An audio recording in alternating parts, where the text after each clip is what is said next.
আমাদের অ্যানালাইসিস অনুযায়ী আজকে রকেট হয়ে আছে ফিনোলেক্স কেবল, জস ইঞ্জিনিয়ারিং, টেন্টের মতো শেয়ারের প্রাইস। তো আজকে একটা স্টক নিয়ে আমরা আলোচনা করব, যে এটা টেকনিক্যাল অ্যানালাইসিস করে দেখবো যে আগামী দিনে কি সেরকম বুল রান আসতে চলেছে ওই সব কোম্পানিদের মতো। বাজাজ হোল্ডিং অ্যান্ড ইনভেস্টমেন্টের মান্থলি চার্ট।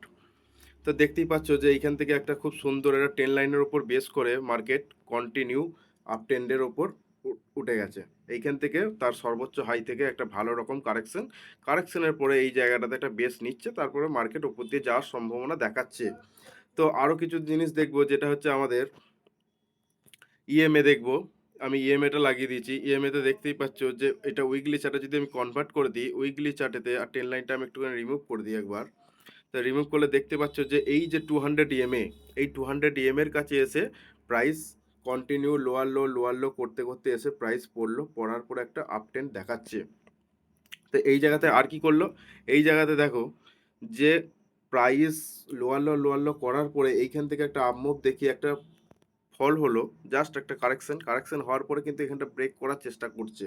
আমি ইএমএটা মুছে দিই, তাহলে দেখতে হবে যে এই জায়গাটাতে ব্রেক করার চেষ্টা করছে।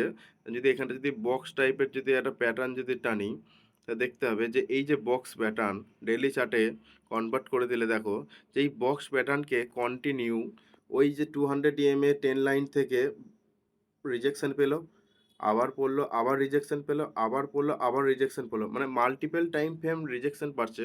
তো এই যদি রিজেকশন যদি ব্রেক করে, মানে এই বক্স প্যাটার্ন যদি ব্রেক করে, তাহলে আগামী দিন একটা ভালো রকম বুল রান আসতে পারে। না, আমাদের কত পর্যন্ত টার্গেট হতে পারে? আমাদের ফার্স্ট টার্গেট হবে এই লেভেলটা,